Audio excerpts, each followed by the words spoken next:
What's up, guys? It's your boy LA Barber. We're here with Adrian the Barber. Today is podcast day, right? So we're going to do a little rerun about what have been happening in the industry for barbering in the RGV. You know, this is gonna be posted in the TDK RGV channel, YouTube. So make sure to like, subscribe, comment, and if you have any questions, if you wanna talk about any other topics other than the barber industry, you know, comment down below what you think, right? And any of the topics that we talk about today, comment down below and, you know, give us your feedback so we can see how we doing, right? And how we can, you know, maybe expose some things that need to be exposed, right? Adrian has been cutting hair for 15 years. Yes. 16 years. It's been 15, 16, yeah. 15 to 16 years. I personally have been cutting hair for 18 years, right?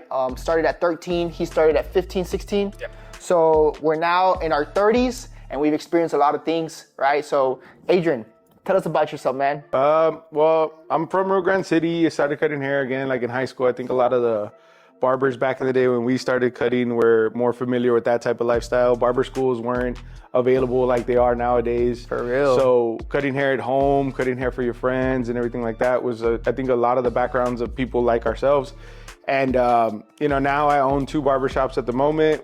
I own a barber college as well, and I run a product line called Real Men Hair Care. So my whole life has pretty much been consumed with the whole barber industry and hair industry in general. It's been a passion of mine for the last 15 years, 16 years. I wake up and still am really excited to do stuff like this, stuff like cutting hair. I do cut hair 5 days out of the week still, which is unique for some people in my situation. But I think it just speaks to numbers as far as like how much I really do enjoy cutting hair. Because nowadays I tell people consistently, I don't know if I necessarily cut hair for the finance part of it more than the relationship part of it. I like to take care of a lot of my clients as much as I can, and I can't imagine what they'd go through if I told them I wasn't cutting as much. I know you kind of went through that transition of letting go like a lot of clients. That was a whole shift, bro. And it's an identity shift that we can talk about, right? Mm-hmm. You know, but where did you go to barber school? I went to Westaco whenever I was in barber school it was 1,500 hours back when I went. I used to drive all the way from Rio to Westaco daily. So I would drive about 2.5, 3 hours. So you went to Advanced Barber College, right? Yes. Okay. Yeah, Advanced Barber College. At the time, it was the only one available. So I think that's a part of why barbering was so hard to like establish in some cities, like small cities. Like you're from a small city, I'm from a small city.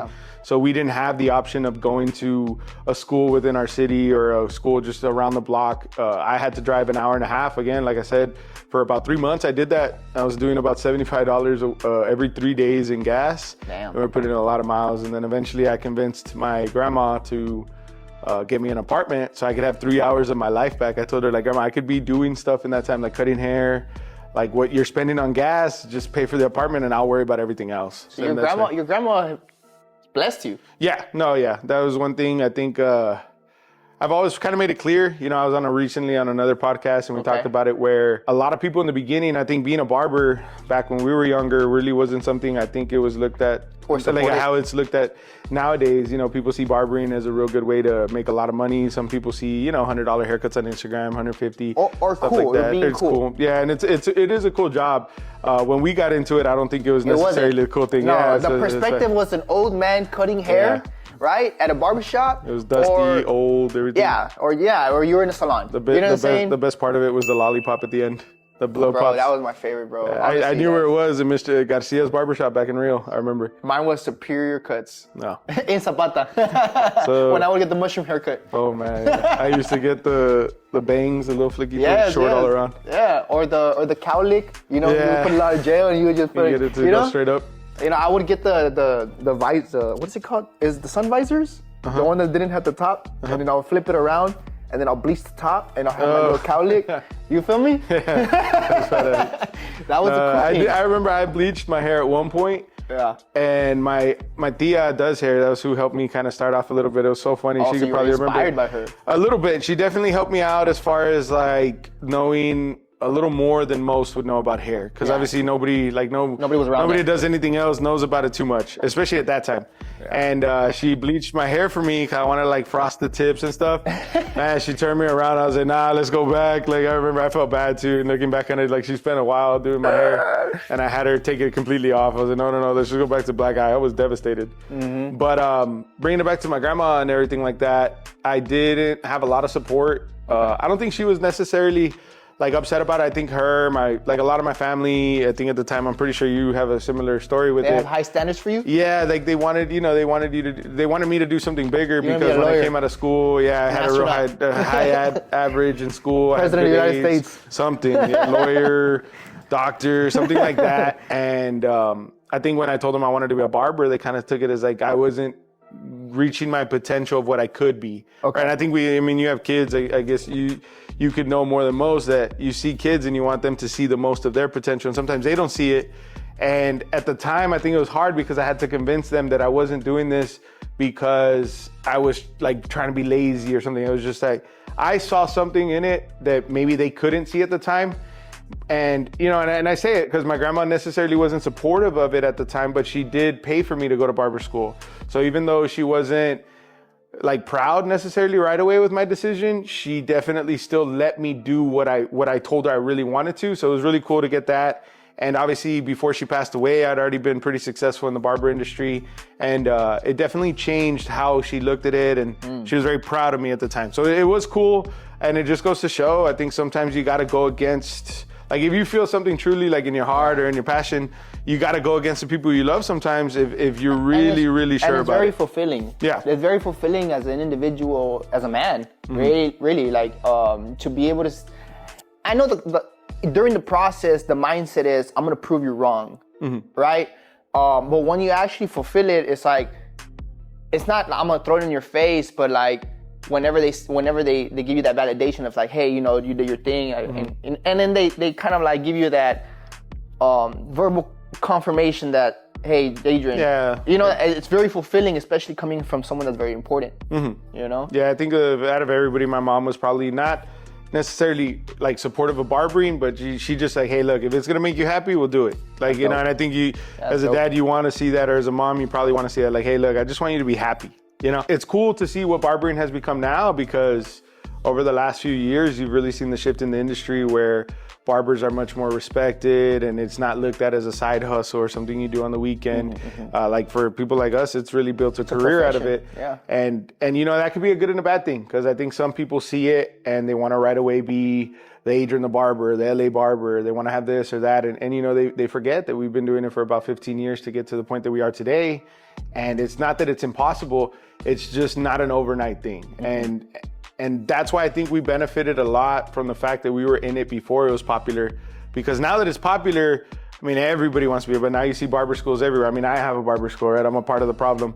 And you see a lot of people, in schools and stuff like that. And I think they want to come out and be this rock star, this faded culture, this like Lowe's cut it or something like that. And it's like, hey, like they worked on their craft for years. I remember I remember when you were going to school to get your instructor's license. I think it was around the time Lowe's Cut It was going back to get his Cosmo license. And I'm like, what is he doing? Like, he's already good at cutting hair. I didn't get it.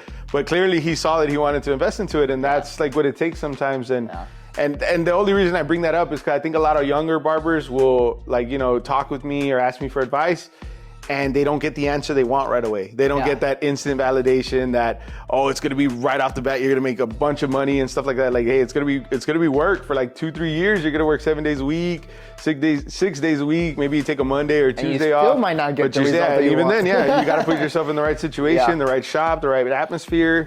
I tell my students all the time, you got about 3 or 4 shops before you seriously reconsider being a barber. Because if you go to the wrong places with the wrong mindsets, or just a bad atmosphere, you're gonna start looking at this industry completely different and think like, know what, this isn't what I wanted. I thought it was gonna be this, and it's not that. So it's important like where you put yourself, because a plant in front of in a dark corner is not gonna grow. So you gotta know who you're around and the energy that you pick up from it. I'm not like real big on like the rocks or anything like that, but the atmosphere around you is so important, because when you go to work, you gotta be happy. And I think in the shops, that's what I've done to make it real successful. I always tell people like, hey, look, all I offer you at the shop, like at the spot, is a place to be happy, healthy, and grow.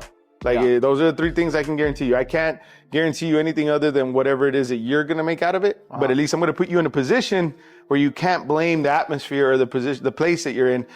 Then it comes from your effort. And a lot of barbers sometimes get lazy on that. So tell us about that, right? Because I mean, obviously, you're talking about experience, right? Now, I'm assuming you weren't thinking that way. Adrian the Barber, when you first opened up the Spot Barbershop, you know, whenever you were maybe 18 or 19, like 19, yeah. You're 19 years old. So let's talk about 19-year-old Adrian the Barber. Like, so whenever, I don't know, were you in that mindset or? So a lot of people always ask me about that, and I've always said that I never opened a shop because I immediately wanted to make money or I wanted to grow all these locations or do this or do that. The truth is, I just got tired of not being able to control my atmosphere, which is kind of what we refer back to, because at the shop I worked at, you know, they played curse words. There was Playboy magazines on the table. It wasn't necessarily a family-friendly environment, and it got embarrassing because the shop would never improve. Like they would never. All the chairs were different. There was always like problems in the building. They didn't take a lot of pride on like what it was that they were doing or what the owner was doing. So I just got tired of not being able to control my environment. I wanted a nicer, cleaner place that, you know, I could like slowly grow out. And I just felt that that's the only reason I opened the shop. It wasn't to make money right away. It was because I was so unhappy inviting customers to that shop. I was almost embarrassed about it. And that's what led to me opening my first location. Yeah. And, you know, just growing from there. And obviously there's like a lot of mistakes I made on the road there. I wish I would have had better mentorship, guidance. Big. That's big. That's big. It is. You know, and there wasn't many mentors because there wasn't, you know, the thing is that a lot of people in that age weren't in the mindset of becoming successful in the barber industry, right? Because they were looking at it as a side job, like you said earlier, right? So they were like, oh, it's just a side job, but I'm working on this, which is cool, right? But for us barbers coming up, we didn't have that mentor, right? So how important is mentorship? Like, you know, I guess. Well, I mean, there's a lot of ways you could pay for mentorship, right? So you can go work for free for somebody. You can go waste a big part of your life on another side. Like, so what I've said before, I always talk about, you know, these like super cut chains or these sports clips and all this. And obviously I think a lot of barbers first look down upon it or like, oh no, I'd never work there. And I tell them like there's some sort of peace of mind from going to a company that's really big and learning a little bit from them. Because I probably wasted a good 3 or 4 years of my life like learning all the mistakes backwards that had I just went to a mentor for 3 or 4 months or worked somewhere in the right position, that's key, bro. It would have been huge. I think it set me back a lot whenever like the shop I worked at just didn't give me any type of direction. I know Mike is a real good friend of yours, and I know he was someone that I saw. I think he used to work like at a salon. And you see that he transitioned to a salon because he was in the same environment like as you. Like it was just a hood shop. It was a hood shop, bro. Like it was a hood shop. I remember he started off a hood shop, and then he wanted to be more in a professional atmosphere. So he went to the salon to learn more about the salon stuff, right? And I think what I've seen him do really well is transition that professionalism over into the barbering atmosphere so much quicker than most. And again, it came from setting yourself back. Like, hey, you know what? I'm gonna go to this salon, or I'm gonna go to this like chain of places so I could see what they're doing, because most barbershops don't have multiple locations. A lot of them that do have multiple locations have, you know, where like this guy owns this one, but this guy owns this one, and no, this is my shop, and they don't have necessarily like a brand. It's no brand identity. Yes, that's what sucks, because a lot of people have this fallacy that it's my shop. That too. But no, like where, let's say, I mean, in our area, Just a Cut, where Just a Cut is somebody that, oh no, I wouldn't go there to cut my hair. And it's like, man, they own more salons, they own more locations than you own. Well, probably not you, but more than most people own shoes. You know what I mean? Like they got more locations than you have pairs of shoes. I don't think, maybe not for yours. So, but for most people, you know, when I talk to students, I ask them and I tell them like there's something to learn from that. It's similar to like the McDonald's method or the McDonald's theory. I always tell people, is McDonald's the best place to get a burger? No, but it's the biggest chain because they've learned to grow a brand to a certain thing that delivers a product that you know you're getting every time. And a lot of barbershops don't offer that. Because it's not what you do, it's how you do it. You know, and people buy into that method of doing things a certain way because they like that and they can get it consistently over and over and over, right? So I guess, you know, moving from that shop that you were at, the hood shop, right? And wanting a better environment. What's that process? What does that look like for Adrian? Oh man, it was funny because when I wanted to do that at the time, I went about it similar to the way a lot of barbers go into it. I'm glad it didn't play out the way that it did, because when I was planning on leaving, it was a frustrating conversation I was having with another coworker. And his wife was like, man, y'all should just open a shop. And then it was like, okay. And then that was actually the initial like spark. Cause like I said, I just never really planned on opening a shop. That wasn't my goal. And so she said that it wasn't your shop. No, it was. No, it's always been. No, it's always been your shop, right? Yes, but that's why. Trying to but the conversation of it, the culture of it. No. So watch. What happened was, me and him were just having dinner. We would go every Thursday to what's that place called? It's real popular on Ware Road. Cheddar's. Okay. Yeah, so every Thursday we'd go to Cheddar's, because that was back when I was living in Rio. He was your partner? No. He was just a barber, a coworker. Oh, okay. That's what I'm saying. Most barbers do this. So they'll get a coworker, they'll go have a drink, they'll go eat, and they start like this negative energy of everything wrong with their shop, right? Okay. So me and him are doing that, and his wife is like, man, y'all should just open a shop.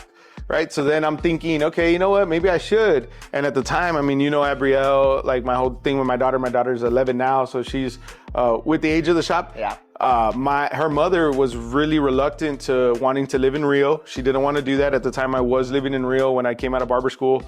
And, this idea of like, she's going to come back once the baby's born to McAllen is scary, like as a father, because I knew I wanted to be active in her life. Mm-hmm. And now this barber and his wife saying, y'all should just open a shop over here. I'm thinking, well, I'm already thinking of transferring back over here, so this makes sense. So then we bring another barber in, a coworker, and then he brings his brother in. So now we're these 4 barbers in a shop planning to like backstab the owner and do all this stuff or whatever. and it almost comes off like that, right? But like fast forwarding into it, eventually the 3 of them, I come up with all the financials, how much we're gonna need for this, how much we're gonna pay in rent, what we'll split, what we'll rent the chairs for. I pretty much did the business whole, what do they call it? Like you need to come with a business plan, so I came with it. And, one just slowly, but it's almost like planning a guy's trip. Like, oh yeah, let's go to like Cancun, this and that or something, right? And then as soon as the money comes up, oh, well, you know what, maybe we'll go later. So that happened where they were like, oh, I don't know, and things are good here and this and that. And at this point, like the fire was lit inside of me. The idea of being able to control. They shouldn't have woken up. So I was like, you know what? I'll just do it on my own then. Like, that's fine. And I'm glad it went that way, because I definitely don't think a lot of barbers should do the mistakes that I was in the process of making, and a lot of barbers do it. A lot of barbers do that. They leave the shop, they try to pull barbers with them for comfort, they make bad decisions, they give deals that they shouldn't do, they try to sweet talk somebody to coming over, and what I always say now, it's my favorite quote to tell barbers that plan on leaving the shop. I'm like, hey, look, super happy for you. There's 2 quotes I like telling them. Is 1, you always got to do what you think is best for you and your family. Just don't be mad when I do the same thing. Right. That's one of the things I always talk with them about. The other one is, if you're planning on leaving, that's great. I'm happy for you. I understand you got to do what we just talked about, what's best for you and your family. Just be careful not to put a nail in your foot stepping on my toes. Because you're going to take a barber from me and it's going to annoy me for a little bit. It's going to hurt, whatever. Like, obviously if that barber is already ready to leave the shop that he's at, then obviously it's not a healthy place for him to be anyways. Yeah. But what ends up happening is you do that, and now that barber, they got like this hook on you, like, hey, well, I came here to help you out, man. And if this was the case, I could have just stayed over there. You become subject to it. Yes, you become like almost like slave to the lender, like that quote that they talk about. So it makes a really unhealthy relationship. And so when I opened the spot, I did it on my own. I didn't give anybody deals. I said, hey, you know what? Rent's this much. I think it was like $5 more than the shop we were already working at. Yeah. So it was more expensive. It was a brand new shop. The name had never been heard of. And, and I set that, and that's where it kind of went off of. And obviously I made a lot of mistakes the first, I would say like 3 to 5 years is a realistic window for me. I think a lot of people see what I have now. Top three. Okay, so biggest one for me was when I did rent with no end date on any contract about it. Because if any place you go to with rents, you're gonna have this thing like, hey, know what? Your lease is for 1 year or 6 months or 2 years and stuff like that. Okay. Because what ends up happening is in every barbershop, you're friends with all the workers. I mean, most barbershops, you work directly with the owner. So you become friends with them, y'all become cool, you hang out, you watch football games, you maybe go get food or a drink after work or whatever. And at some point, his rent gets increased because he doesn't own the building he's in. He doesn't hang out with the owner of the building. And then he has to have that conversation with you as a barber, and you're thinking, oh man, I thought you were gonna give me a better deal. I thought you were gonna charge me less. I've been here for 2 years. I've helped you build this brand, but I can't preach, like the owner of the shop can't preach that same thing to the plaza that he's renting from. So his bills only get more expensive. The light gets more expensive. Upkeep and maintenance becomes more as time continues. And he can't have that conversation with you without it being uncomfortable for you. So I think if I was doing rents again, because I mean, I'm strictly commission, but that was one mistake I made early on, is I didn't have it like, hey, you know what, for the next 6 months, for sure, you're gonna be at this price. And after that, we have to come back to rent negotiation to see where we're at. Right. You know, so I think that would help out a lot. Understanding on that part too, is, hey, if we go up on haircut prices, the rent has to go up equally as much, because as you get a raise, the shop has to get a raise too, you know? Yeah. So that was one big mistake. Another mistake, I think another big mistake I made in the beginning was taking things really personal when people did what was best for them and their family. You know, I think a lot of barbers do that, and I see a lot of barbers that get real chippy or real nippy about it. And that's why it's one of my favorite quotes to tell people is like, hey, look, you got to do what's best for you and your family. And we understand. Just don't be mad when I do the same. Because I understand it. That's it. I always say like, hey, look, when I go home, we're human, the relationship. We're flesh, right? Mm-hmm. We feel, we have feelings, right? And it hurts in the process, but you learn. Yeah, no, right? for sure. And that's why mistake number 2 is taking it personal. Yes, so don't take it personal, because right? it's just business. And that's why that quote is so popular. Like, hey, look, nothing personal. It's just business. I think timeless quotes like that are so invaluable. The 3? other one, last one. Man, I'm trying to think of like my biggest mistake. I think, okay, it has to come back to mentorship. I wish I would have went to a shop that I would have wanted to own. I think if you go work at any shop, you should work at a shop that you would like to own a shop either like that or that shop directly. Now, obviously, you're probably not going to own the shop, but don't work at a shop that you wouldn't even want to own yourself, because then it makes no sense. You're just wasting your time. You're not learning from somebody who's better than you, and you want to try to do that because money is one thing. Like, I see barbers, they'll leave a shop for $20, but yet the owner brings so much more value than the $20 can calculate for. And it's like, you're losing time, you're losing clients, you're doing all this other stuff. You could be getting guidance from somebody who you actually would like to be like one day, and you don't. You know, because you're worried more about money than time, and time is more valuable than anything else, because wasted time, I can't get those first 3-4 years that I worked at that shop back. You know, it sucks. And it taught me some lessons, but more than anything, it just taught me what not to do. And that's not valuable enough, where I could have been under a shop that really could have shown me to grow quicker. Like what I have today, I could have had when I was younger, had I just learned sooner, instead of learning the school of hard knocks. You know, like I got my ass kicked a couple times. I think a lot of people see where I'm at today and they forget, like I had the shop in FAR that I had to close, Real Men. Right. And a lot of people don't even know why I called it that. It was because at the time, that the brand awareness too, right? Because we talk about branding. Mistakes. I didn't brand the shop well enough. I didn't have a established business. Like this is our mission statement. This is our, standard operating procedure for this. This is how we handle this. I didn't have that. So when I opened up another shop in FAR, I didn't call it The Spot, because I knew I wasn't going to be able to guarantee what it was that I was guaranteeing there. It was a testing phase. Oh no, I learned from it. It was a very expensive mistake, and again, mentorship would have taught me that. Where now, if somebody comes to me and is like, hey, I'm thinking about opening my second location, it's like, okay, was your first one perfect? And are you gonna, and obviously nothing's perfect, right? But are you getting complaints consistently? Are you dealing with this and that? Like, how do you fix that, right? As a business owner, I always tell people, I run directly into the fire. Like, I don't try to beat around the bush. I don't try to sweep anything under the rug. If I feel there's a problem within my business, I directly confront it right away. And then I try to reverse engineer it to figure out, okay, where did this start? Like, where did this frustration start? Why is this barber mad at this barber? Why is this customer upset with this situation? Where did it start, and how do we reverse engineer it so that it doesn't go down that path again? You know what I mean? Where you just create roadblocks on that, because you know where it goes. A lot of times, it's the same situation many times, just different faces. Which aligns with problem number 3, mistake number 3, right? Whenever you're working at a shop, you got to make sure that the barbershop owner is consistently changing, right? The values, the structure, the growth, right? Planning part of the barbershop, and you got to make sure that you're working at a barbershop that is in that environment, in that mindset. Why? Because, you know, like you said, time is valuable, right? It's not about the money. It's about where the barbershop can take you, and is it more than where you are right now, right? Because if you're in an environment that is not, you know, more than where you're supposed to be at, right, or where you're at, you know, you're never gonna grow. And it's something that you have to value, right? The barber that's hearing right now, make sure that you value the experience, right? And the growth potential of that experience, right? If the growth potential is so small that it takes a step to get there, well then maybe that's not the environment for you. But if it scares you and it makes you nervous to where I don't even know if I'm good enough to work there, if that feeling is coming towards you, that's the right spot where you need to be at. And just go, like you said, go straight to the fire, and you figure it out and reverse engineer how you process that, and then continue to move forward, right? So that you can take that concept and continue to grow in every aspect of life. You know what I'm saying? Not just in the barber career. So, you know, it's good to hear that, right? Now, this is barbershop number 1, booth rent, right? How did you get to barbershop number 2? Because now you already talked about barbershop number 3, right? But how did you get to barbershop number 2 whenever you went to Nolana?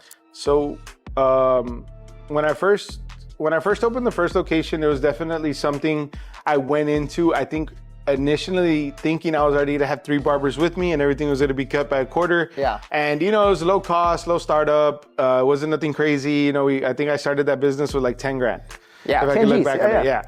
And like fast forward in that now, just to show people where it's at, like now the last shop I just opened was probably about 130,000. Right? So it's changed over the years, and I learned a lot of mistakes. I wouldn't do it any other way. Yeah, it's a small house. That's a house. No, so that's a good house. I would say that I learned a lot on the way there that I would teach barbers you shouldn't do that either. Like open a shop and then just like kind of have it all rink-a-dink. But I get it. At the time, that's what I knew.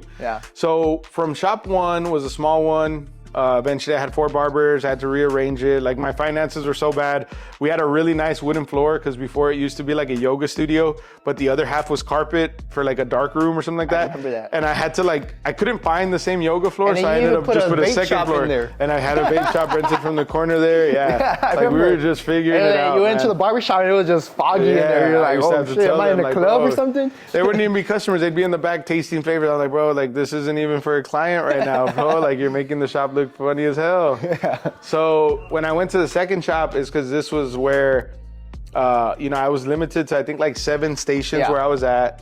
And this other shop, this other shop I would pass by a lot. It was right next to a gym. It was always on like my way home and stuff like that. And I would always see it. It was just a big white open box. And I saw a lot of potential there. And it was like the rectangle form that most shops want to try to imitate. So that way you can have everything uniform. What's on one side is on the other. And you get the most out of the square footage when you get to run it like that. So that one was a big investment for me that I really wasn't ready for, but it's a whole build out. Because not everybody's ready for a build out. People just kind of move into a already established build out. Exactly. Now, whenever you're talking about, okay, now we're putting walls, we're putting stations, we're putting ceilings, we're putting, you know what I'm saying? It's a whole different like ball game, and I definitely went in under budget, under financed. I didn't have anywhere to pull money from. My grandma actually did lend me $2,000 because I was there. I had calculated everything like I thought right, at least to start off with like 5 stations. And I didn't realize that last month's rent was also due with it. So it was like $2,000 deposit, $2,000 first month. You have a picture of that? And then I could probably try to pull it up. We need to have a picture of that, and we'll put it right here. And so then whenever they came up, I thought it was just first month's rent, deposit, and that was it. But no, there was like, oh, last month's rent too. So you went from 4 to 6 grand. And I was already like where that 2 grand was gonna do the 5 stations. And you know, she lent me the money, and she actually never accepted my money back. I tried paying her back later on. That's dope. And man. she just fully supported it. Wow. And again, I was still in over my head. The rent base just really wasn't working for me. I started trying to work out more of a commission standard because I wanted to be involved with how many people were walking into the front door. What year is this? This is 2013, 2014. Maybe like 2013, 2014, around that time period. Think about that. We'd probably have to go back and date it. But so then I'm in this position where I have another shop that's, you know, making a couple $100 a month, or like maybe $1,000 if I'm lucky. with the 7 barbers that are there. And then I'm doing this other shop, and I'm already where the rent's more expensive than the first location. So at the end of the month, I'm always just barely having enough to have any finances. And this opportunity presented itself where one of my barbers at my first location came into some money and wanted to buy that location from me, and he wanted to keep the name if he could, like, hey, but your shop's my shop. And I said, no, like, look, if you're gonna buy it, you know what, I'm interested in selling it. I don't mind, but yeah, you'd have to change the name completely. And he came with, I think, about like 16,000 at the time. For me, that was huge, and I was able to really finish the build out for the shop that I had. And that's where the spot is now and has been for the last 10 years. So that really pivot, like it made a big difference whenever you were, because there's a lot of people that get emotionally involved with their business, right? And it happens, right? It's a baby, right? So you get emotionally involved. So that process for you to sell the first shop, was it hard for you, or was it not? Or did you understand it was like me being like throwing a life vest in drowning water. Okay, you were in that position. Like you put yourself in that position to where it's like you needed it. Up to my eyeballs in debt. I really didn't have financing coming in the way that I do now. Right. It was a different lifestyle that I lived at the time. And no, it was like a life vest, like that saved a huge part of me. And at the time, obviously, I didn't let the barber know that. I didn't let anybody know that. I think, we don't want to show like the low lights in our life and stuff like that, but I was definitely one of the lower ones. And at the time I was going through this process of going from, okay, I had some barbers on rent, but I was also trying to do commission, and then barbers would be on commission and then see the barbers on rent. And it was like a lot of gray area, and it was an unhealthy atmosphere. One barber would make a comment like, oh, well, at least I'm on rent, or like, little jabs like that, where everybody on the team wasn't equal, and it created a lot of internal problems for me. So when I came into that offer to sell the shop, I ended up doing it knowing that, hey guys, I told all the barbers on the team, like, hey guys, look, I'm selling that first location. This barber's buying it from me. But as I sell that location, I'm selling that and everything that goes with it. At this other one, this is how it's gonna work. This is how it's gonna go. Okay. So that's that's it. And it was kind of, because a lot of people have that hard time doing that. You choose your can stay poison. there. And it's like, if you want rent, stay there. Over here, it's gonna be commission. If you can see it, follow me. And that's why. The train is taking off. Are you gonna get on the train? Exactly. Or you're gonna stay where you're at right now? And it's funny, a lot. And I think 2 of them stayed. One of them came. How many barbers in total? At the time, we were talking about 7. So 7 barbers. How many of those barbers? Just 1 came with me, which is Dre. 1 got on the I think train. Well, at least when it took off. Eventually, other ones took an Uber to get there.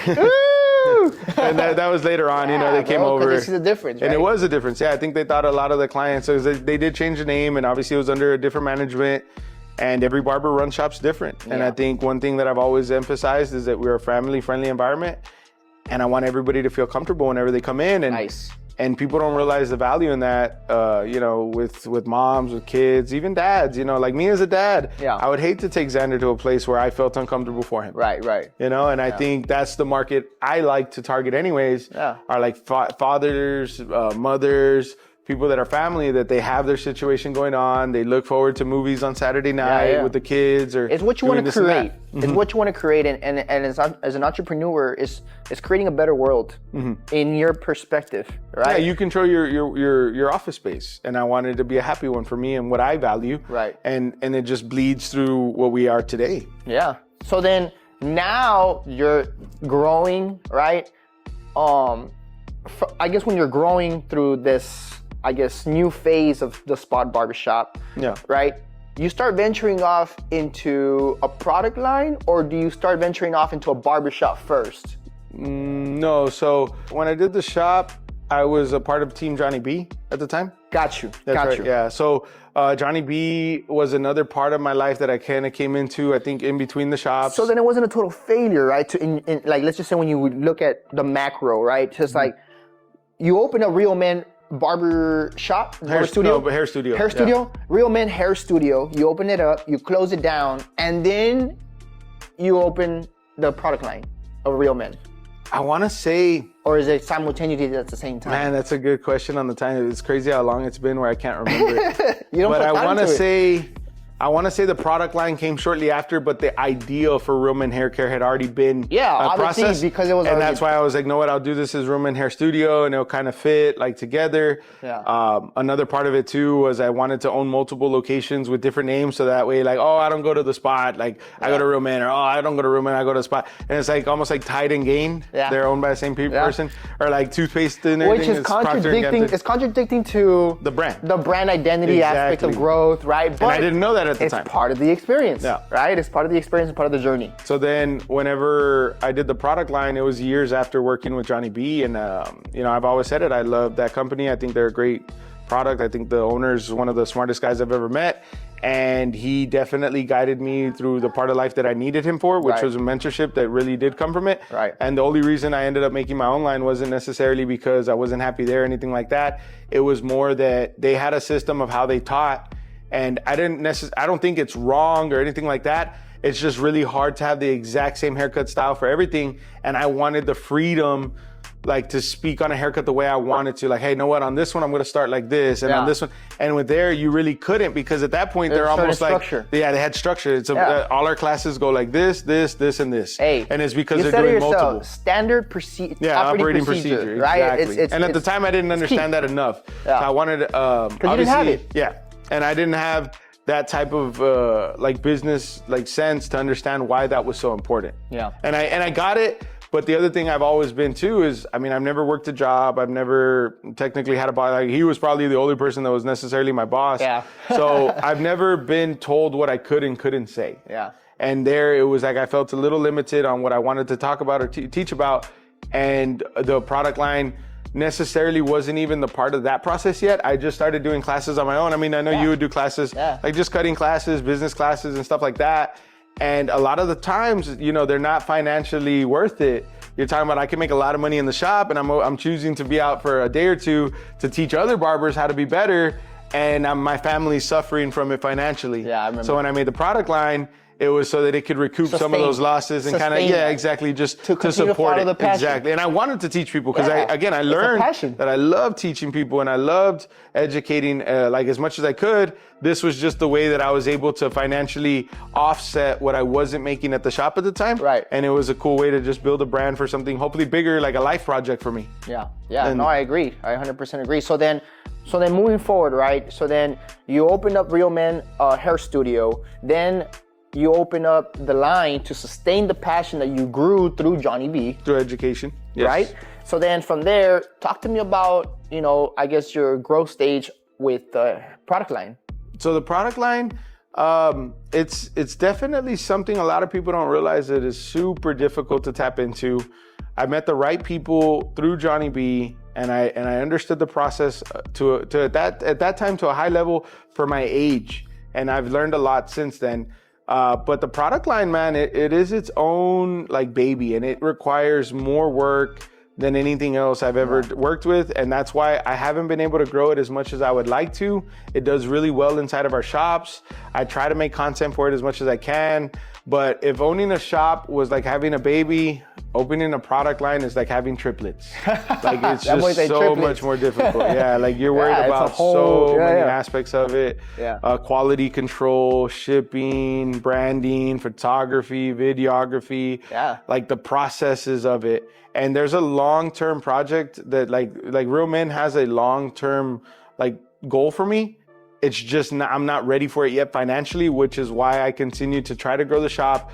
For me, the shops are more like firewood to something that I'm trying to build that's going to be much bigger than anything. So now it's flipped. Now now the point is for the shop to sustain the product line. the product line wasn't to sustain the shop. It was to sustain educating others, because I really like to, right? The shop helped make that possible. Now, the shop started that so that I can go out and teach people and financially make money off of it. The other part of it comes now with, I know what I want to do moving forward for Real Men. It's just going to take a lot more than one shop to finance it, if that makes sense. Yeah, and I've talked about it before. Obviously, basically what I want to try to create, if I can give people a visual representation of what I have planned for the future of Real Men, would be imagine Lululemon for more men dominated. Okay. But where hair, every aspect of men style and like clothing and fit and streetwear and business casual and just in general stuff like that, Lululemon would be what I can give you as a best representation of what I hope to do one day for real men. And instead of the, I think it has like the tourist sign, ours is a mustache. Okay. You know what I mean? And so like we plan to build on it and stuff like that. That'll be like our Nike check mark. You know what I mean? Our Adidas stripes. It's going to be our brand. And again, that's just something I would like to try to do. And the only way I could finance it is to continue to grow. But the growth of the shops is more... apart from that, obviously being able to fuel that, it's more that I have a lot of team members nowadays because I own the Barber College as well. Yeah. And I like giving people a place to work if I feel that they're a great asset for the team, that they represent the brand. And I ran out of space in McAllen, which is what made me open Sherry. Yeah. You know, because we were at 16 stations, which is already pretty big. And then with Sherry, we opened up another 16, and right now we're at about 8 or 9 of them filled. Yeah. So we are already in the works for hopefully Edinburgh early next year to have some sort of contract like tied down. Yeah. So we can have a location hopefully next year. So then with the 30, so right now you have a capacity of 32 barbers. 32 barbers, yes. Right? So. And we're at about 24 at the moment. So think about this, bro. Like, you know, now we spoke about your beginnings. We spoke about the process. We spoke about where the future is for the spot barbershop and Real Men, right? Mm-hmm. And you know, where it can continue to move forward and what the vision is, right? Yeah. Let's talk about barber business, right? Let's talk about, because not the barber business, barber industry in total. Mm-hmm. We've been through a lot, right? Through the whole journey and our experience, we've seen a lot, we've experienced a lot. And, you know, where do you see the barber industry today? Mm-hmm. Where did you see the barber industry grow from? And where do you see it going tomorrow? So whenever we first started cutting hair, I don't think it was as glorified because of, you know, just entertainment values and like the whole idea of a haircut not being interesting, nor having a platform to push it on. I started cutting hair, right, and it was $1. Then it came to 3, then it came to 5, then it came to 7. I was at 7 for 2 years. Damn. You understand that? Yeah. I was at 7 for 2 years. Then I made the leap of faith and I went to 10, right? The leap of faith. Double digits. I went to double digits. I went to $10 or $12 with the razor. Oh, okay. You know what I'm saying? Yeah. But I remember in outside markets, you know, haircuts were at $15. Yeah. When we're talking about Houston, yeah, you know, for sure. About yeah, San Antonio. And, you know, haircuts were at $15. Rarely high scale barbershops were at $20. Yeah. But it was rare. I remember. It was there, but it was rare. And I remember, I was like, damn, imagine charging $20 and I'm at 10, you know? Imagine $20, but I'm already, you know, nervous because I'm charging $10. Yeah. It sounds like a lot. You know what I'm saying? So, you know, it's important to understand that context because you think about it, you know what I'm saying? It's like, bro, like, you know, the concept of barbering wasn't looked at as like, oh, it's big money in there. Yeah. And I think social media definitely helped us, like with a platform whenever, like, like you're talking about nowadays TikTok. It's real huge. Instagram has now copied the similar style of it, and you have the reels and you're just searching. And, you know, a lot of the times nowadays, man, it's kind of sad to say, but like nowadays it's either just women like dancing or doing something on there, or if not, the one thing men can do is cutting hair, and it makes sense for us to post that type of content. Yeah. You know, a lot of guys aren't going to post dance videos. I mean, some will, whatever, and teach their own, but cutting hair is always interesting and it's always fun. And when you start recording content at a high level, it allows you to prepare yourself to a different, like part of barbering where you could make a lot of money, where you could do stuff like that. And I think it's going to get worse as we continue because we are men's makeup, men's eyelashes, men's eyebrows. Like women nowadays, I mean, for men, it's so hard. You got to keep up with lip fillers, Botox. You're talking about hair extensions, fake lashes, like everything. Like perfect. Women nowadays set a really high standard, and they're all within competition with them themselves. And guys, like all we got for going is a haircut. You know what I mean? Yeah. So it's like, how much do you put a price on that to look good for whatever amount of time the haircut lasts you, and to keep up with like my wife is. I've always said like out of my league, so I'm always trying to stay on top of myself, making sure I get my haircuts. I try to look nice. I look clean because it's tough for men, and that's why I feel like for men moving forward, haircuts are going to become more and more valuable. And I say it to the certain person that it fits. Because a guy that's going slightly bald, or the guy that gets a 3 on top with like a 2 on the side, doesn't get a fade or anything like that, that value on a haircut, there's no, like, yeah, $5, $10, $15 sounds reasonable. We have a lot of people that go to our barber school that pay $8 for a haircut, and that's fine. I think that there's a market for everything. I consider it, and it's funny because I'm sure some barbers will get mad about it, but almost like landscaping. If you have a small townhome with an 8x8 of grass, you're not going to pay $100. You're not paying $100 for what's it called, for landscaping, right? But if you have a half acre with trees and plants and hedges, there you okay, $100. Like, because again, I can't for haircuts. That's what makes it difficult. Because it's really hard to explain to somebody who doesn't see landscaping. It doesn't like, it. oh no, with this haircut, now this is gonna be 60. But then I see my uncle walk in, wants a 1 and like just a trim on top a little bit. I could see myself be, okay, 20 would be fine for that because it's gonna take me a third of the time. And it's hard to say that, like, wait, why are you gonna charge him 20? Charge me 20. It's like, bro, your haircut is you want a bald low fade, sharp edge up, scissors on top, you want me to line up the beard, like it's a process and I guess it's hard to explain. And I guess going back to the pricing stuff, right? Because as an industry, pricing has to do a lot with the journey, right? Because again, like I said, from 1, 3, 5, 7, 10 to 15, whatever, so on and so forth. It's how social media made an influence, and also going back to social media, how social media made an influence into barbers speaking out, right? And wanting to prove their worth, right? And exposing why we should, right? And why we shouldn't. And there was always a discussion, right? Because going back to what you just said, is the time that you're gonna take to do this type of haircut and the time you're gonna take to do this type of haircut. As the haircuts were getting more attention and evolving, it was getting a lot more complicated. Back in the day, whenever I was charging $10, it was just a mid-fade or like high 50 fade. cuts a day that day, right? Or like I was 40. doing 50 haircuts. To do 40 Instagram cuts nowadays, it's impossible. It's impossible. You won't be able to. Going back to that, right? It's going back to, is it an Instagram haircut or is it a everyday haircut that I don't care because there's no attention put into it? And there's a market for everybody. And there's a market for everything. And the other part of it comes with availability, with supply and demand. Or convenience. Because if like in a sense, I'm a hotel, right? In a sense, I do 12 haircuts a day, pretty much Tuesday through Friday.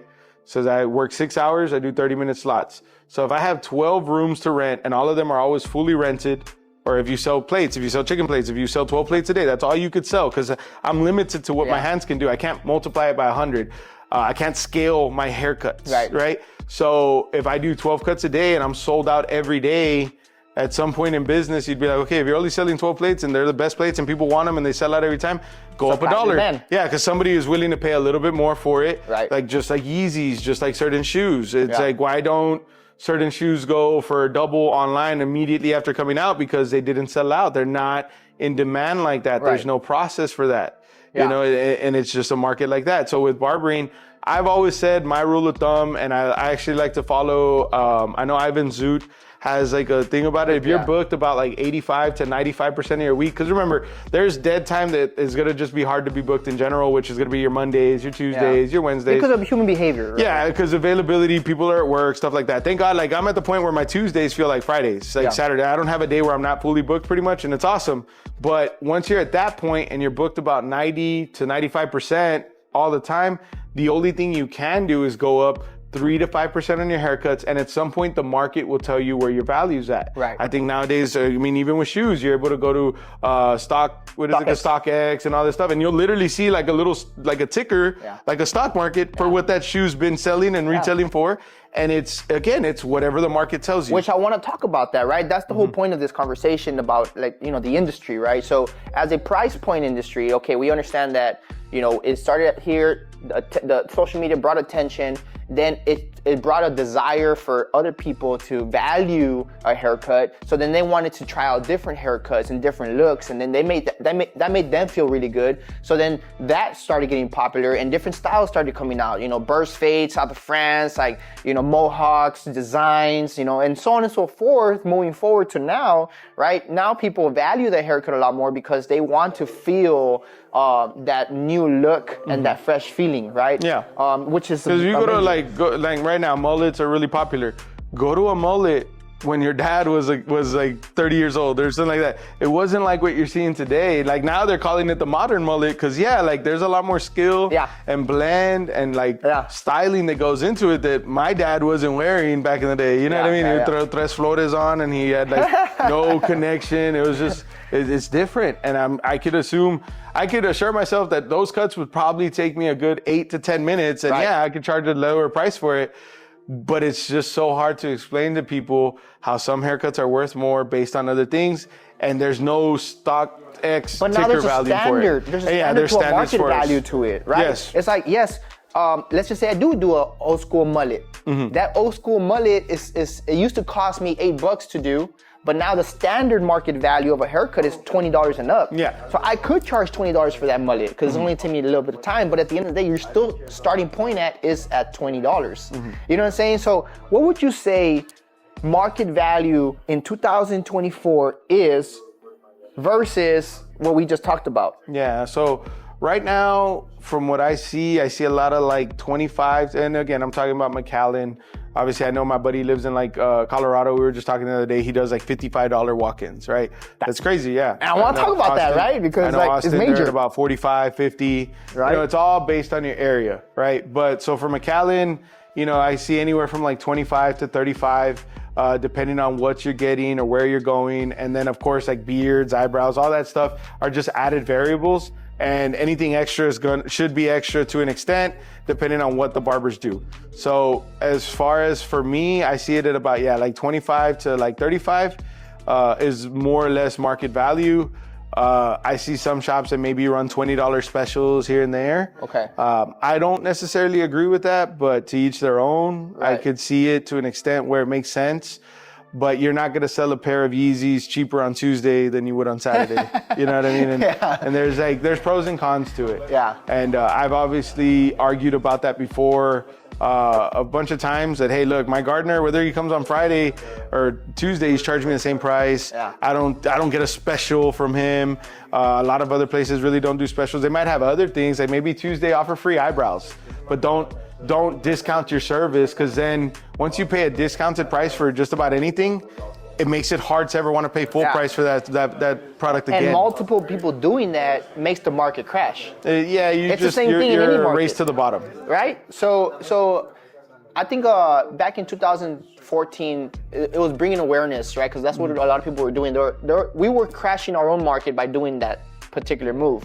But then we all stood together, united as barber industry, and then raised the value to what it is today, to where, like you said, $25, I would say standard. Right? On the lower end of it, and get higher depending and it gets higher from there, but nothing less than $25. And anybody that charges less than that was kind of frowned upon as an industry, right? Because then you devalue the $55 haircut drastically, right? So then moving forward, because that's what, a $10 difference from the 15 to the 25? You could be inside of it. So it took 10 years to go a $10 difference. Would it take another 10 years to go to So no, like 35? I don't even know, because now that I think about it, like it has been a slower process. I think that pricing on barbering was always so delayed for such a long time. Yeah. And now it's starting to do that catch up for it. So it's why it's not good. Like, I don't like that it went the way it did. Because like I said, I think once you're fully booked or once you do it, you go up 3 to 5%.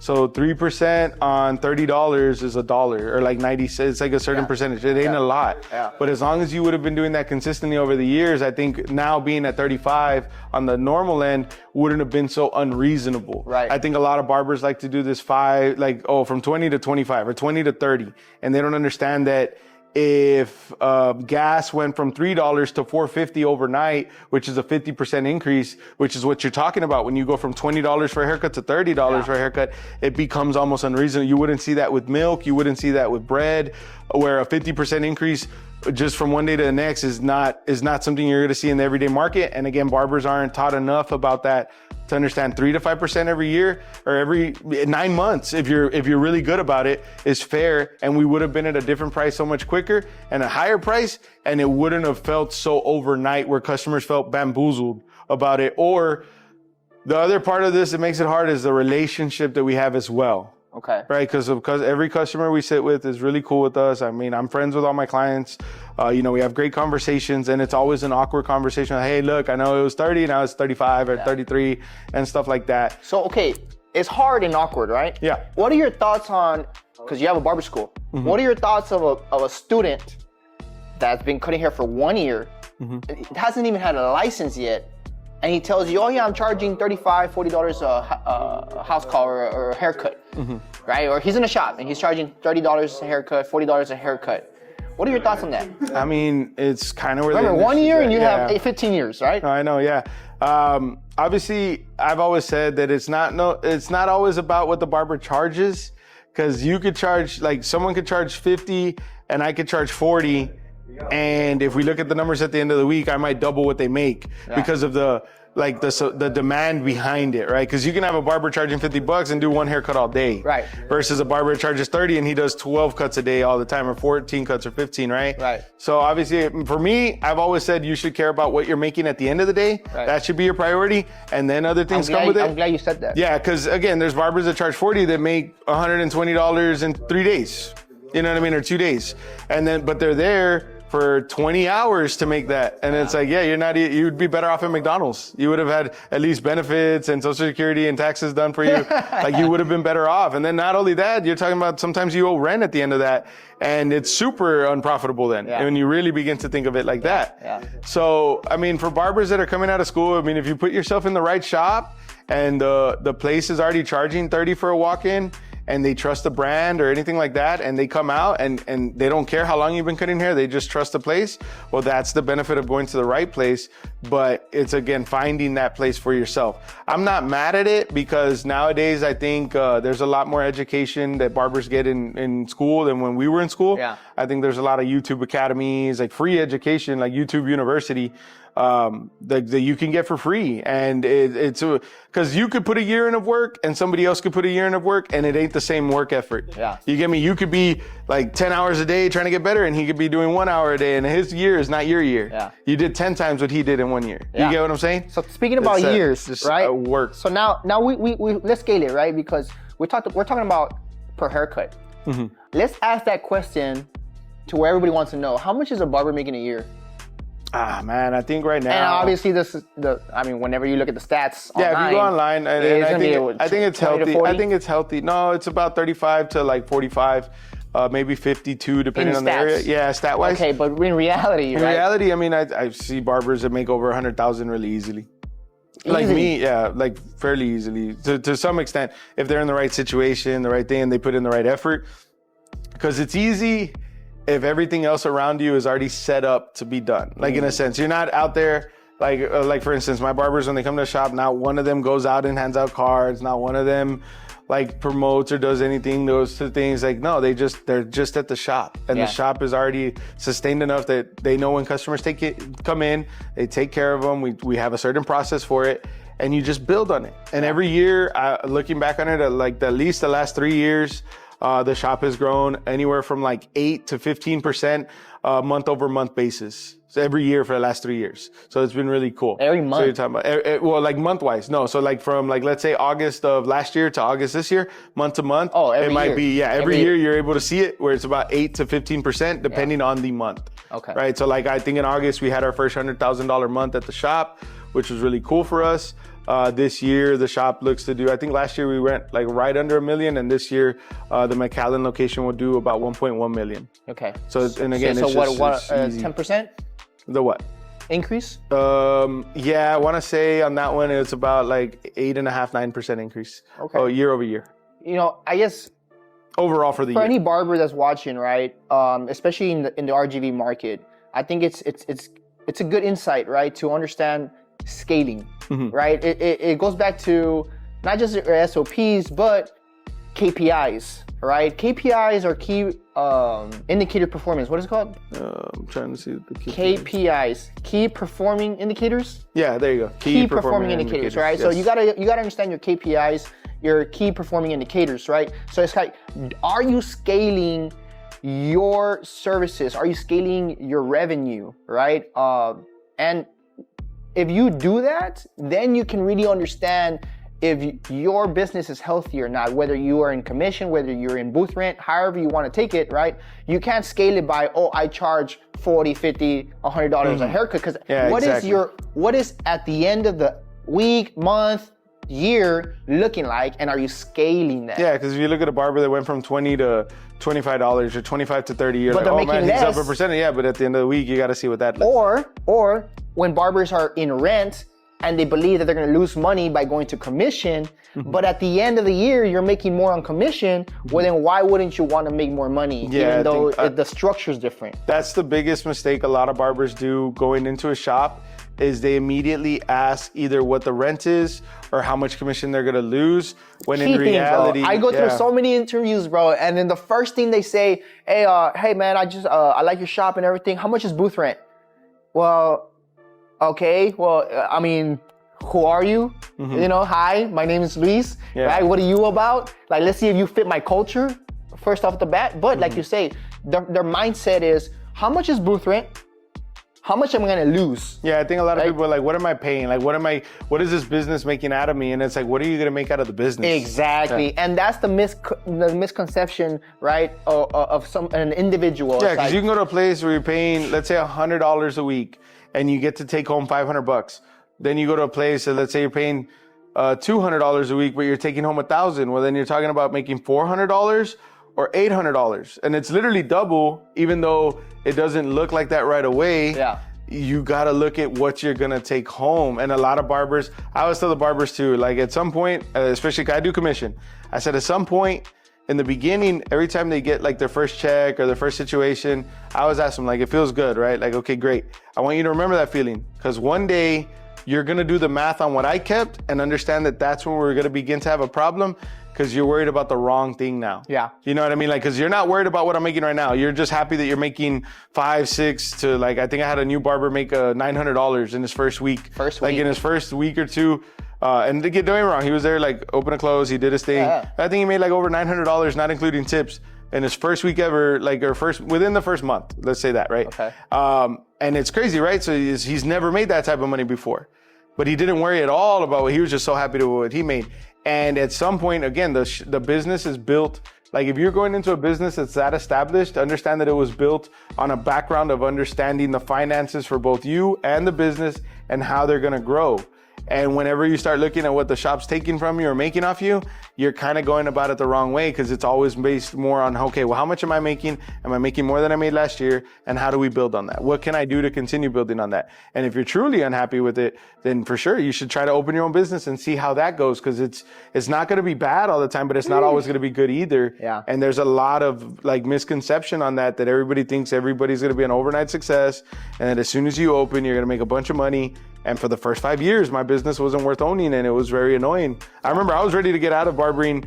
Like at year 5, I was ready to go sell cars, because all my car salesman clients were making a bunch of money. Yeah, it's crazy. I was thinking about being an electrician. Can you imagine that? That's crazy. I did not know that. I wanted to do car sales because that's what I saw all the time. I saw a lot of car salesmen. And I saw how much they would make. Man, they were making crazy money.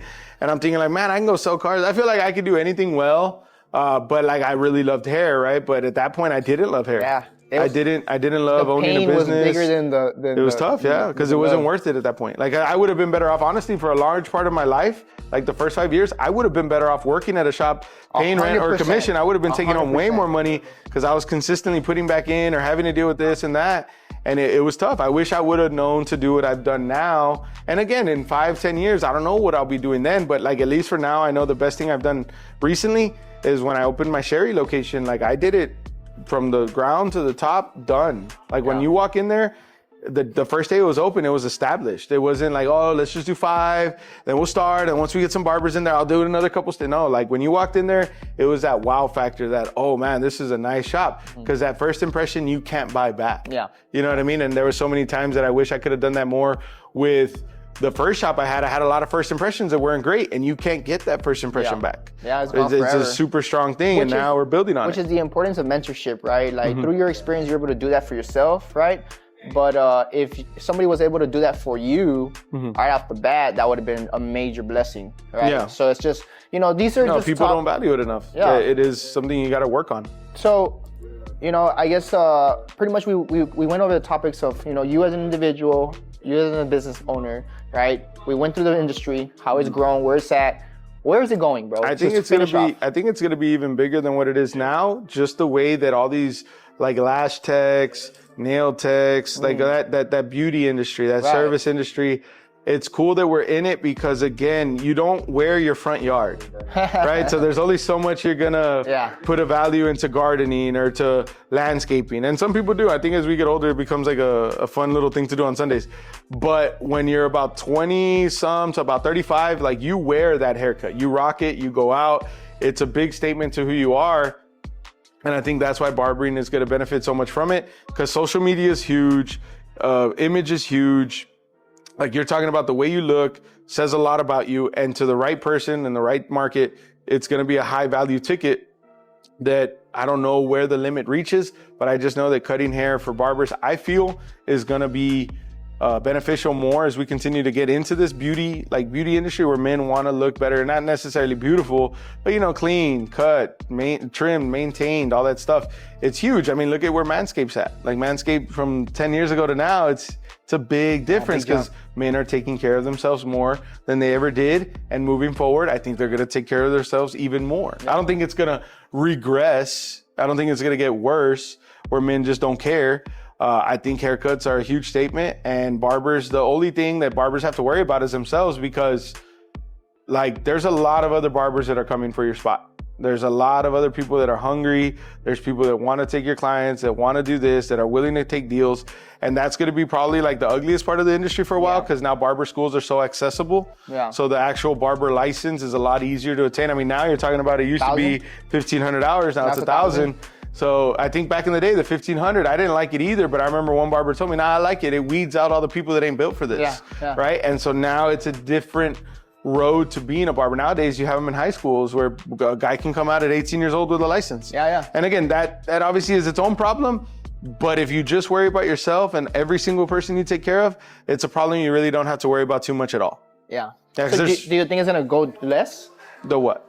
Because now I don't even have an instructor license. Oh yeah, no, exactly. It continues to get deregulated.